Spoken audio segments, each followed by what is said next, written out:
Imagine finding yourself in an ancient library where the shelves hold not books, but glowing emerald tablets.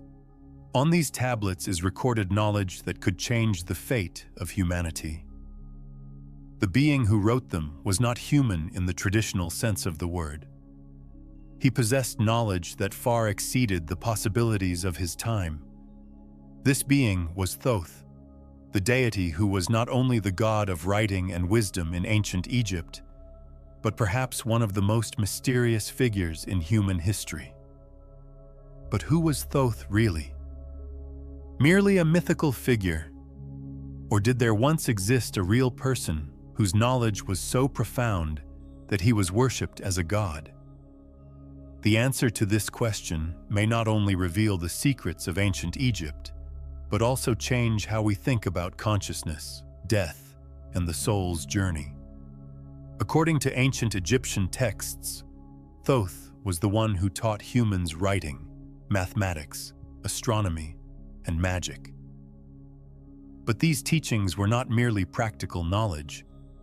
Thoth's wisdom led into the depths of the soul's nature, into areas that modern science is only beginning to discover.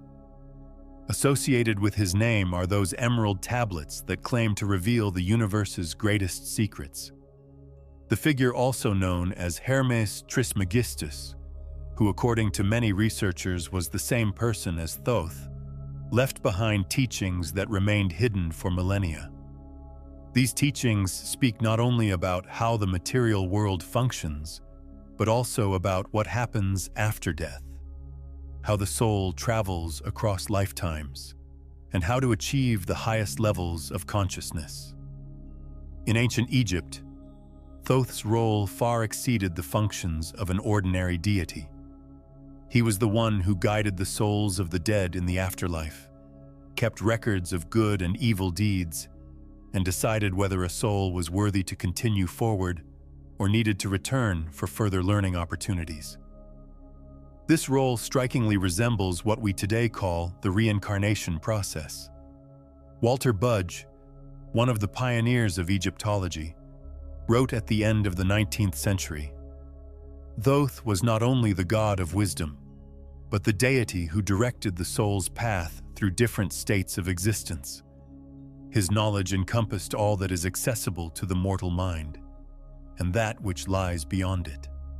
One of the most fascinating aspects of Thoth's character is that according to ancient texts, he himself underwent a transformation during which he evolved from human form to divine consciousness. This did not happen through birth, but through conscious development. Egyptian priests taught that Thoth was once mortal, but acquired such wisdom that it carried him beyond human limitations. This teaching is particularly interesting when compared with modern research dealing with the nature of consciousness. The theory developed through collaboration between neurologist Stuart Hameroff and mathematician Roger Penrose suggests that consciousness does not arise in the brain, but is the result of quantum-level information processing. This would mean that consciousness might be capable of surviving the death of the physical body, which is consistent with what Thoth's teachings claim. Most interesting, however, is that Thoth's figure does not appear only in Egypt. The Greeks knew him as Hermes. The Romans revered him as Mercury. But similar figures appear in Indian, Chinese, and even Native American cultures, as if every culture preserved a memory of that being who taught humanity the foundations of higher knowledge. The Hermetic tradition, which developed from Thoth's teachings, contains principles that are still valid today. According to the principle, as above, so below, the macrocosm and microcosm operate according to the same laws. This means that what we observe in the stars and planetary movements appears in human consciousness and our daily lives as well. Manly P. Hall, researcher of occult sciences, wrote his monumental work, The Secret Teachings of All Ages, at age 20, in which he writes about Thoth. Thoth was not merely a deity, but the embodiment of knowledge that enables the soul to transcend the limitations of the material world. His teachings contain keys that can open doors leading to higher states of consciousness. One of the most fascinating aspects of Thoth's character is his relationship to writing and language. According to ancient Egyptians, he invented hieroglyphs, but these were not merely communication tools. Each symbol carried multi-layered meaning that conveyed deeper spiritual truths beyond the surface message. Modern research suggests that hieroglyphs may indeed possess a dimension that we do not yet fully understand. Schwaller de Lubitsch, a French Egyptologist, spent decades studying Egyptian temples and concluded that hieroglyphs are not just written characters, but symbols capable of influencing the state of consciousness. Hieroglyphs are not merely written characters, wrote de Lubitsch. These symbols carry vibrations that have a direct effect on human consciousness. Thoth knew this, and therefore used these symbols to transmit wisdom to those capable of understanding the deeper meanings. In light of this approach, it becomes understandable why Thoth was considered not only the god of writing, but also the lord of magic and sorcery. According to ancient understanding, words and symbols do not merely describe reality, but are also capable of shaping it. According to Thoth's teachings, using the right words and symbols, a person could influence the world around them. The ancient Egyptian Book of the Dead, originally called the Book of Coming Forth by Day, also derives from Thoth's wisdom. This text provides detailed guidance on what the soul experiences after death, how it can navigate the different levels of the afterlife, and how to prepare for the next incarnation. What's interesting is that these descriptions strikingly resemble modern accounts collected by near-death experience researchers. Raymond Moody, who first used the term near-death experience, documented thousands of cases in which people reported similar experiences to those described in ancient Egyptian texts. This raises the question, how could Thoth have known these things? If he was indeed a mortal human who acquired divine knowledge, how did he gain access to information about the afterlife? The answer may lie in Thoth's ability to consciously travel between different states of consciousness. According to ancient Egyptian texts, Thoth was a master of what we today call astral travel. This means he was capable of stepping out of his physical body and exploring with his consciousness those planes that are usually accessible only after death. This could explain how he acquired the knowledge he transmitted in the Book of the Dead and other texts. Robert Monroe, who conducted pioneering work in out-of-body experience research in the 20th century, reported similar possibilities. Experiments conducted at the Monroe Institute showed that certain people are indeed capable of consciously leaving the physical body and acquiring information from places they had never physically seen. One of the central elements of Thoth's teachings were texts known as the Emerald Tablets. These tablets were allegedly made from indestructible material, and Thoth personally carved into them the universe's greatest secrets. According to legend, these tablets still exist somewhere, hidden from earthly eyes. The text of the Emerald Tablets, which has survived in various translations, contains statements such as, "That which is above is like that which is below. That which is below is like that which is above, to accomplish the miracles of the One." This sentence sounds as if it describes quantum physical phenomena that we only discovered in the 20th century. If this topic interests you so far, and you want to dig even deeper into spiritual stories, then subscribe to the channel and turn on notifications. We will shed light on many more similar mysteries in upcoming videos. One of the greatest discoveries of modern physics is that the presence of the observer influences the observed phenomenon. This is especially true at the quantum level, where particle behavior depends on whether someone is measuring them or not. According to Thoth's teachings, similar principles operate at larger scales as well. Consciousness not only observes reality, but actively shapes it. David Bohm, one of the pioneers of quantum physics, developed theories that surprisingly resemble Thoth's teachings. According to Bohm, there exists an order of hidden variables under which the visible universe operates. This hidden order contains the information and patterns that determine what happens on the physical plane. The universe is actually a giant hologram, wrote Bohm. Each part contains information about the whole. This means that consciousness, which is capable of penetrating this holographic structure, can access information from any part of the universe. This approach is consistent with what Thoth taught about universal memory. According to ancient texts, there exists a plane of reality where all experiences, all thoughts, and all events are stored. We know this plane today as the Akashic Records, and spiritual teachers like Edgar Cayce claim to be able to access this information field. Thoth's role in ancient Egyptian culture far exceeded the functions of a religious figure. He was also the god of medicine, mathematics, astronomy, and architecture. The construction of pyramids, which still puzzle engineers today, derives from Thoth's wisdom. Graham Hancock, a researcher rethinking history, spent years studying Egyptian pyramids. He claims that these structures reflect mathematical and astronomical knowledge that far exceeded the alleged level of that civilization. The Great Pyramid reflects Earth's dimensions and star positions with such precision that was only possible with advanced scientific knowledge, writes Hancock. This knowledge probably came from Thoth's teachings, who not only knew the secrets of architecture, but also understood how these structures could function as energetic tools.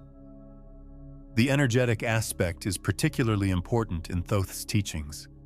According to ancient texts, pyramids were not just tombs, but tools capable of amplifying certain energies. These energies helped souls on their otherworldly journey and enabled priests to connect with higher planes of consciousness. Modern research confirms that pyramids indeed possess special energetic properties. Using Kirlian photography, it has been shown that pyramid-shaped structures influence surrounding electromagnetic fields. This could explain why many people feel special energies near pyramids. Patrick Flanagan, an American physicist and inventor, spent years researching the energetic properties of pyramid-shaped structures. He found that these structures are capable of focusing certain energies that affect both living organisms and electronic devices. The pyramid shape inherently creates an energetic field that influences things inside and around it, explained Flanagan. This energy is not electromagnetic in nature, but something deeper that relates to the structure of space-time. Another fascinatingly modern aspect of Thoth's character is his relationship to time and time travel. According to ancient Egyptian texts, Thoth was capable of seeing both the future and the past. This was not merely divination, but the ability to transcend linear perception of time. Quantum physics today teaches that time is not as simple and unidirectional as we experience it in daily life. According to Einstein's theory of relativity, time and space form a single continuum that is influenced by the observer's position and speed.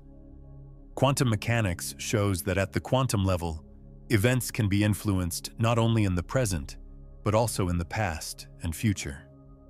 What Thoth called prophetic vision was perhaps the ability to access these non-linear time structures. If consciousness is truly capable of stepping out of physical constraints, then it's conceivable that temporal limitations can also be transcended.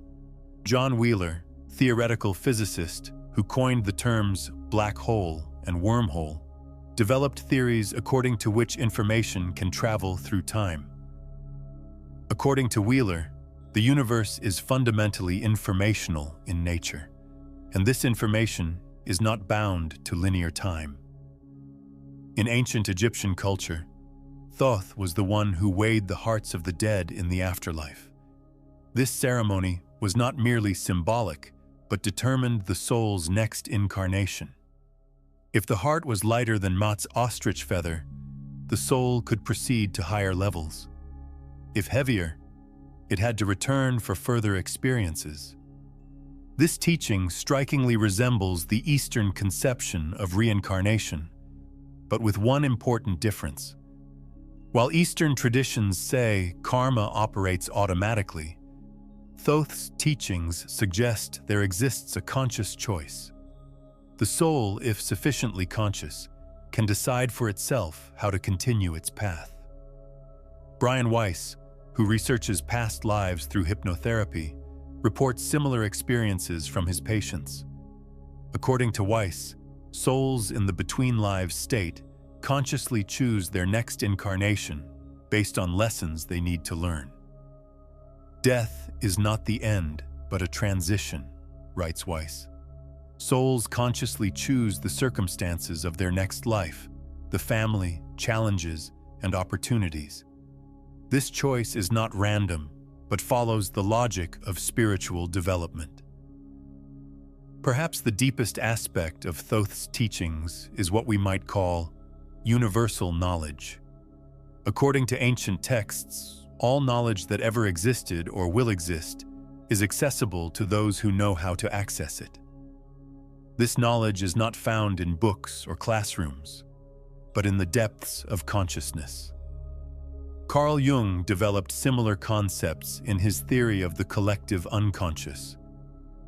According to Jung, there exists a level of consciousness that is not individual, but is the common heritage of all humanity. In this collective unconscious are stored the archetypes and symbols that appear in all cultures. Archetypes are not learned patterns, but inherited tendencies to experience the world in certain ways, explained Jung. These patterns are universal and found in every person, regardless of cultural background. Thoth, as an archetype, is also such a universal pattern. The scholar, teacher, leading figure who bridges the earthly and divine worlds. This could explain why a similar figure appears in all cultures with different names but similar functions. Joseph Campbell, researcher of mythologies, pointed out that certain stories and figures appear in all cultures. According to Campbell, these monomyths reflect universal experiences that every human soul goes through during its development. Modern neurological research also supports the possibility of knowledge patterns that are not the result of individual learning. Biologist Rupert Sheldrake's theory of morphic fields says that information fields exist in nature that determine the formation of forms and behavior patterns. Morphic fields influence not only biological forms, but also behavior and even thinking, claims Sheldrake. These fields accumulate information every time a certain pattern repeats, and this information becomes available to others as well. If Sheldrake's theory is correct, then Thoth's teachings are perhaps part of such a morphic field. Every time someone reaches the knowledge that Thoth taught, it strengthens this field and makes it more accessible to others. This could explain why the same spiritual insights appear at different times and places, seemingly independently of each other. Mystics, sages, and spiritual teachers perhaps access the same knowledge field that Thoth first created. What is perhaps most important to understand about Thoth's character is that he was not a distant, unreachable deity, but a being who showed the path to spiritual development.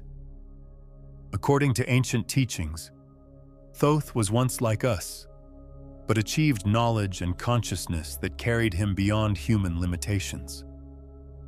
This means that what Thoth achieved is in principle accessible to every human being. It's not a matter of birthright or divine grace, but the result of conscious work and practice. Ancient Egyptian mystery schools taught exactly this, that humans are capable of rising to divine consciousness if they understand and apply the principles that Thoth taught. Many modern spiritual movements refer back to these ancient teachings.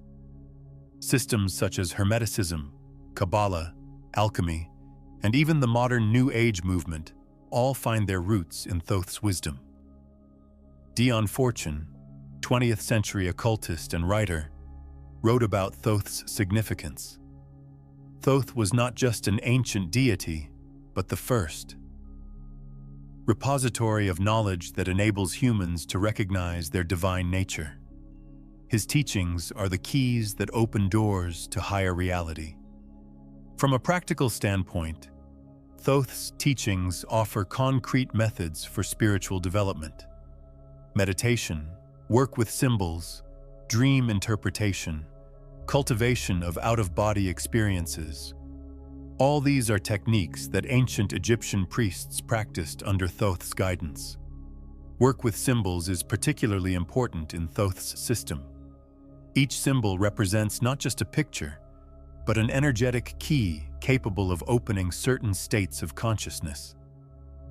Proper use of the appropriate symbol allows the practitioner to access the information and energies that the symbol carries.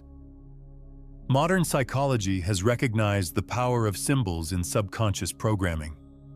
Carl Jung and his followers widely use symbols in therapeutic work to help people access unconscious contents. Dream interpretation also plays a central role in Thoth's teachings. Ancient Egyptians believed that dreams are not merely random brain activity, but messages from higher planes of consciousness. Thoth's teachings contain detailed guidance on how to understand and use these messages. Modern dream research is beginning to discover that dreams are indeed more than we previously thought.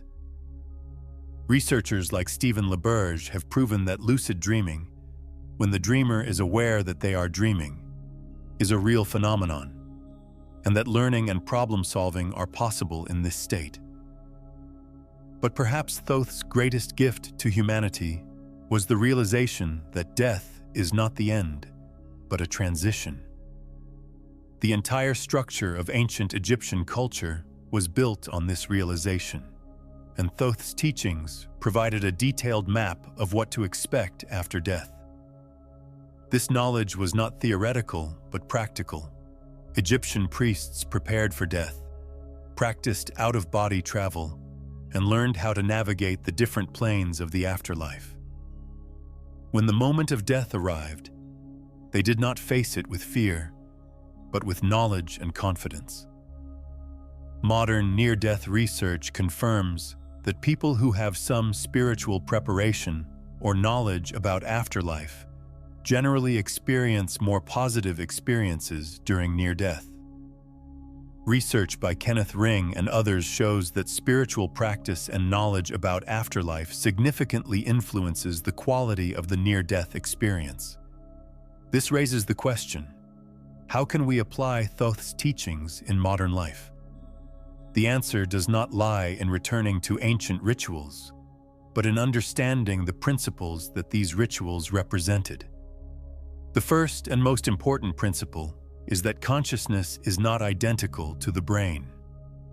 If we recognize this, then the possibility opens before us to discover those dimensions of consciousness that transcend physical perception. This includes meditation, lucid dreaming, and perhaps discovering out-of-body experiences. The second principle is that everything is connected to everything. According to Thoth's teachings, the universe is a huge, interconnected system where every part influences the whole. This means that our thoughts, emotions, and actions affect not only our own lives, but also the world around us. The third principle is that knowledge is accessible to those who are prepared for it. Thoth did not withhold wisdom, but made it available at different levels to those who were capable of understanding and using it responsibly. The fourth principle is that spiritual development is the result of conscious work. Thoth did not teach waiting for enlightenment, but actively working on it. This includes conscious practice, study of symbols, and spiritual approach to daily life. The fifth, and perhaps most important principle, is that death is not an enemy, but a teacher. If we understand the nature of death and prepare for it, it can become our greatest spiritual experience rather than our greatest fear. These principles are valid and practiced today. They do not require special abilities or mystical initiation. Each is accessible to every person willing to approach spiritual reality with an open heart and mind. But perhaps the deepest message of Thoth's teachings is that we are all divine beings temporarily experiencing human existence. This is not a mere philosophical statement, but a practical realization that can change every aspect of our lives. If we accept that we are divine in nature, then we look at ourselves and others with different eyes. We recognize that every challenge is an opportunity for growth. Every relationship is a chance for learning, and every moment is a gift for developing consciousness. Thoth's air is within each of us, the desire to understand how the world works, to connect with greater reality, and to help others on their spiritual path. These are all manifestations of Thoth's energy. The question is not whether Thoth's teachings still have significance. The question is whether we are ready to embrace them and put them into practice. Because if we are, then a journey awaits us that will not only change our current life, but prepare us for the transition ahead when the time comes to leave this physical form. For ancient Egyptians, this was not a theoretical question. Based on Thoth's teachings, they developed concrete practices that helped them get closer to this realization every day. Pyramids were not merely burial places, but initiation chambers where priests and the chosen ones experienced the mystery of death and rebirth while still alive. This concept of death before death appears in all mystical traditions. Christian mystics call it ego death.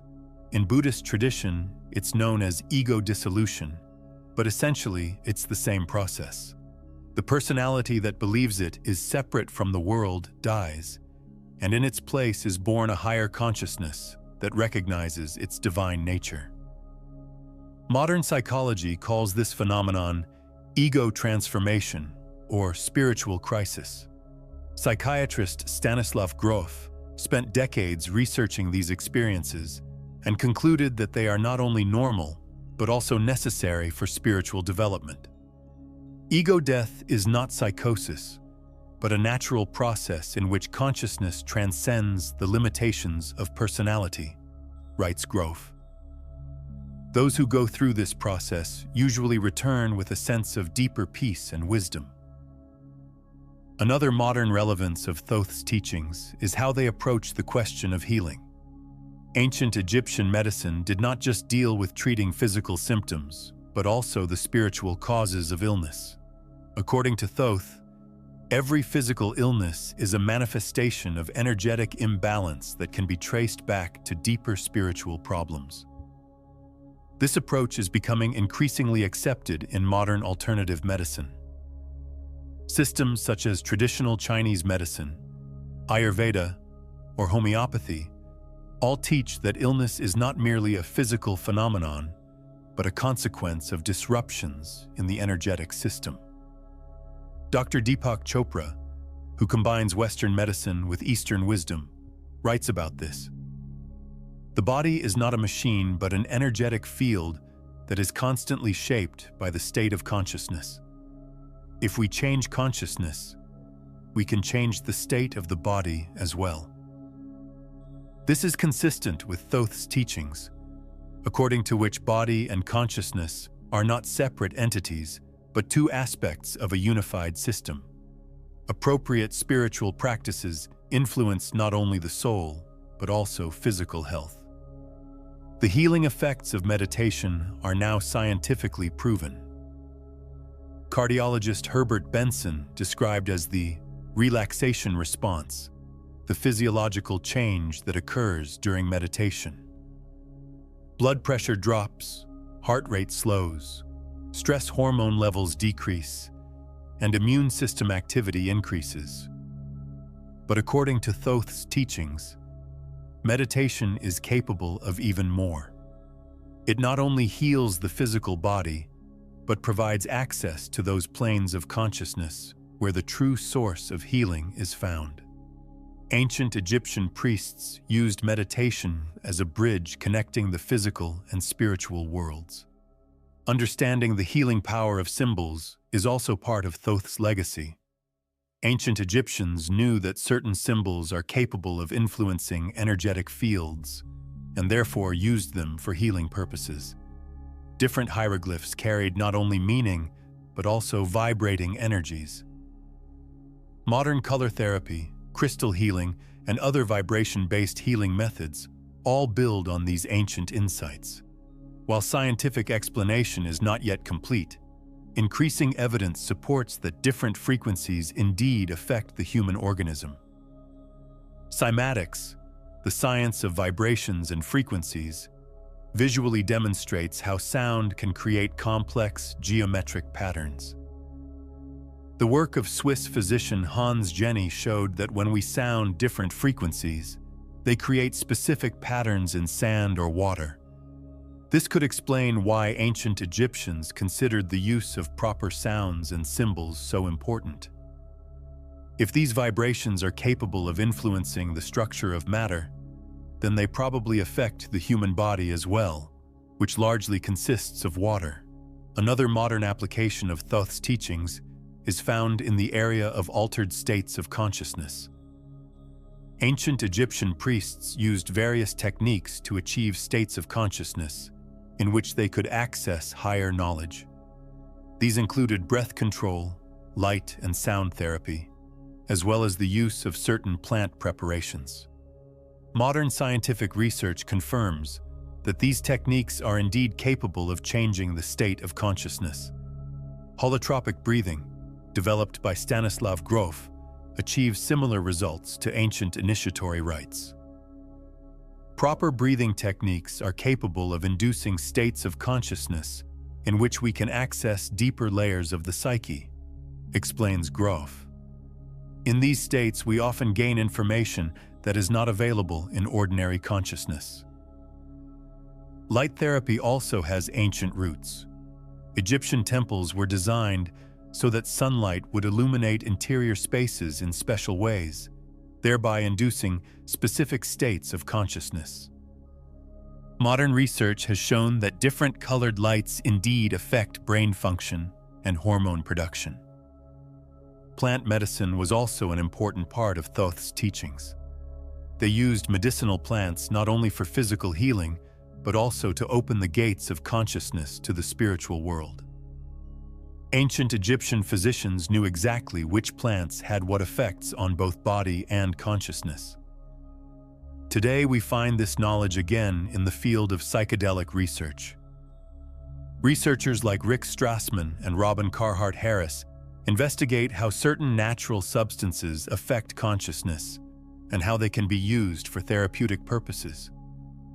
Psychedelic substances are not drugs in the traditional sense, but tools that allow consciousness to transcend usual limitations, claims Carhart Harris. These substances can induce the same states of consciousness that mystics have sought for millennia. Of course, these tools only provide support, not a shortcut on the spiritual path. Thoth's teachings emphasize that true wisdom can only be achieved through conscious work and practice, not through the use of external substances. Astronomy and astrology also played a central role in Thoth's system. Ancient Egyptians believed that the movement of stars influences not only earthly events, but also the soul's development. Temple excavations have confirmed that they were precise astronomical observatories. Modern astrophysics is beginning to understand that cosmic radiation indeed affects earthly life. Sunspot activity influences Earth's magnetic field, which affects human behavior and health. Moon phases influence water flow, which also affects the human organism, since it largely consists of water. Maurice Cotterell, a British scientist, spent years researching Mayan and Egyptian astronomical knowledge. During his work, he concluded that these ancient civilizations understood cosmic cycles much more deeply than modern science assumes. Ancient civilizations knew that Earth not only moves in space but participates in long cycles that influence the development of life, writes Cotterell. Thoth's teachings contained knowledge of these cycles and provided guidance on how to harmonize with them. This approach is consistent with what we today call biological clocks. We know that every living organism has internal rhythms that synchronize with external cycles. These rhythms follow not only daily changes, but also longer periods that correlate with astronomical phenomena. If we accept that humans are part of a larger cosmic system, then we can understand why ancient sages placed such emphasis on astronomical knowledge. Not because they were superstitious, but because they recognized cosmic connections. Practical application of Thoth's teachings today does not require temples or complex rituals. The essence is developing consciousness and establishing connection with higher planes. This can be achieved through simple daily practices. Morning meditation, in which we spend a few minutes in silence, connected to our inner wisdom, is already a first step in this direction. Work with symbols, where we consciously use signs that inspire and energize us, is also an effective method.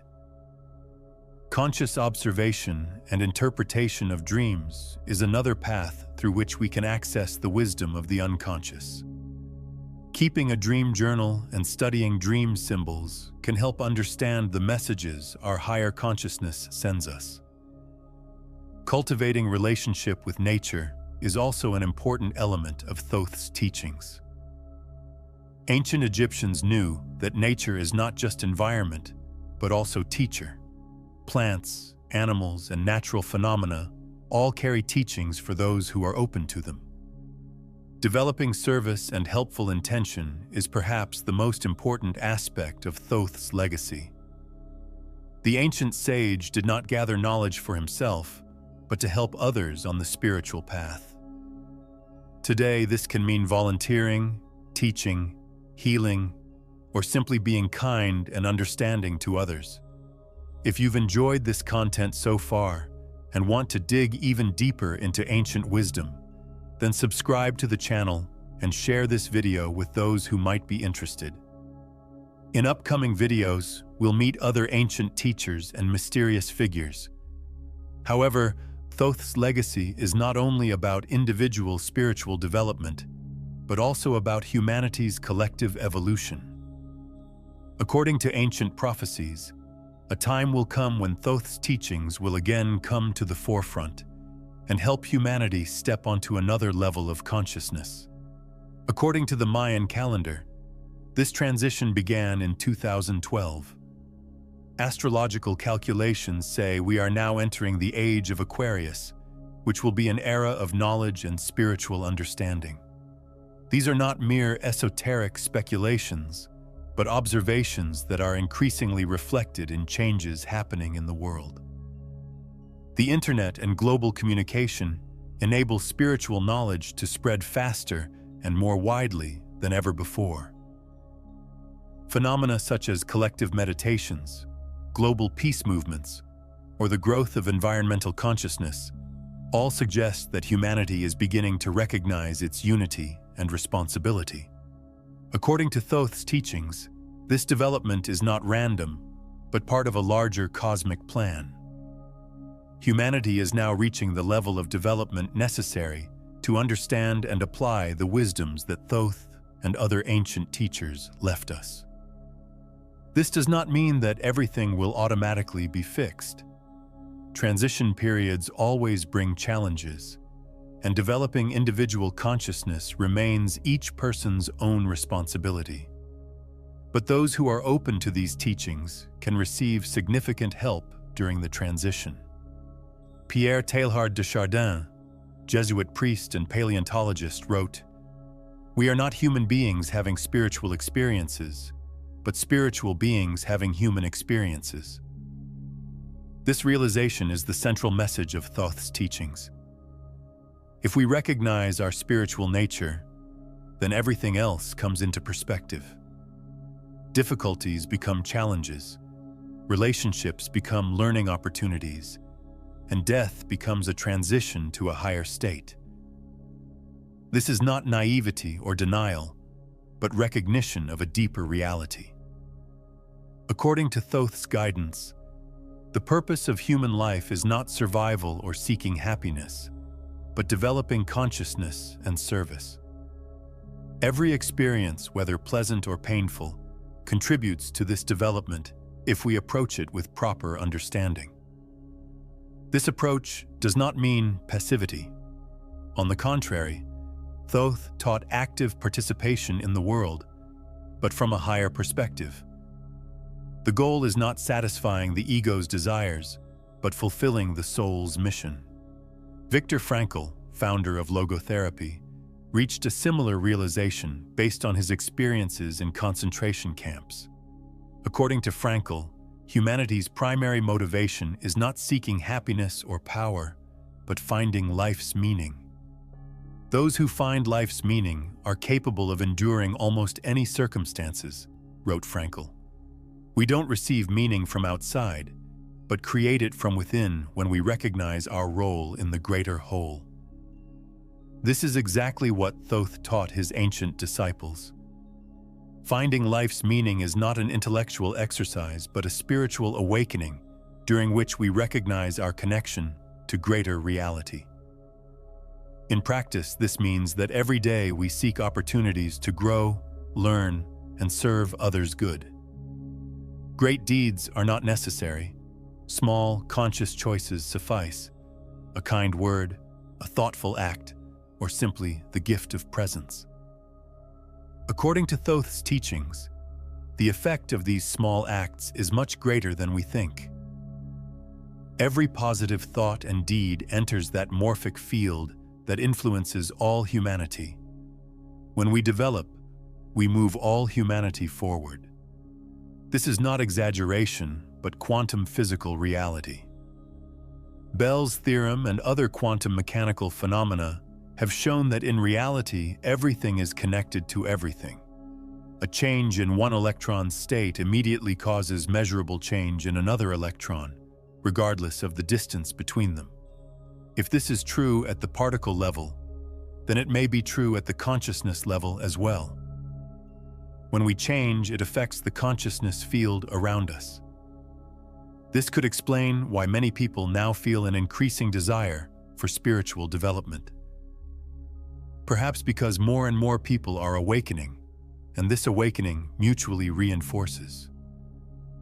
Thoth's final message is perhaps not to fear this awakening. Don't fear transcending the frameworks of conventional thinking. Don't fear recognizing your spiritual nature. This doesn't mean abandoning common sense, but expanding it.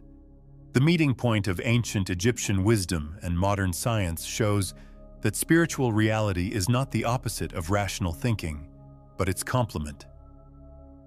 Thoth's teachings teach us how to use both harmoniously.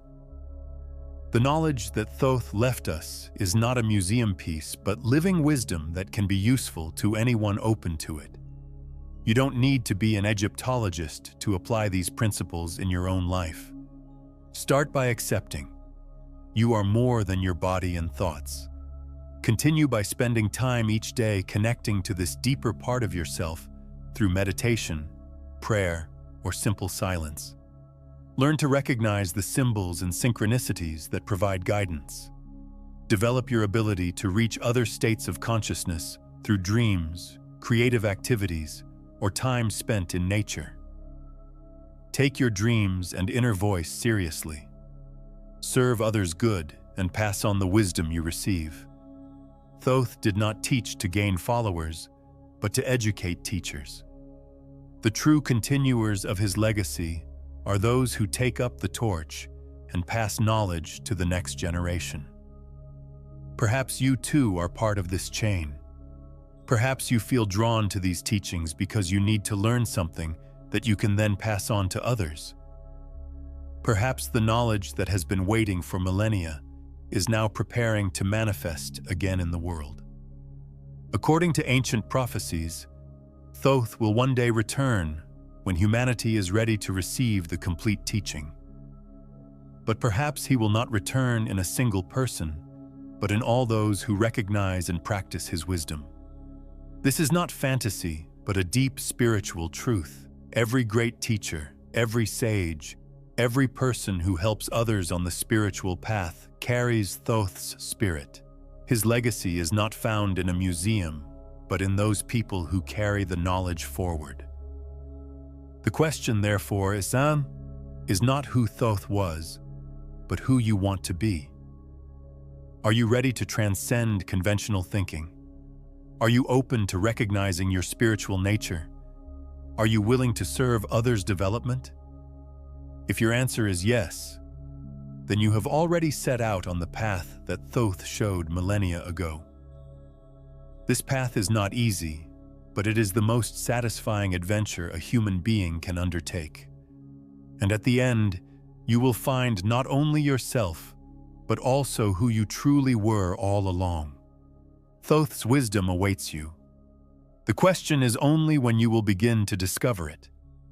Because once you begin, you will realize that this is not a new path, but a homecoming to who you always were. Thank you for watching this video to the end. If you liked it, subscribe to the channel, hit the like button, and share with others. Write in the comments what was most interesting to you in this story and which ancient sage you would like to hear about next.